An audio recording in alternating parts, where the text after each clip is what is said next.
smiekli un čalas skolotājas Natāļas Mihailovas klasē ir ierasta parādība, jo viņa ir Rīgas Zolitūdas ģimnāzijas sākumskolas skolotāja un reizēm patiek dēvēta par otro mammu.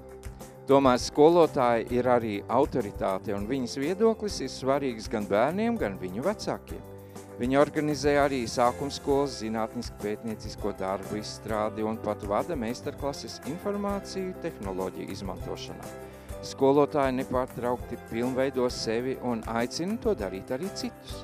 Viņas kolēģi uzsver, ka skolotājai piemīt fantastiskas saskarsmes spējas un viņas radošums, kā arī aktivitāte ir iedvesmas avots arī viņiem. Bet bērni savu skolotāju vienkārši mīl.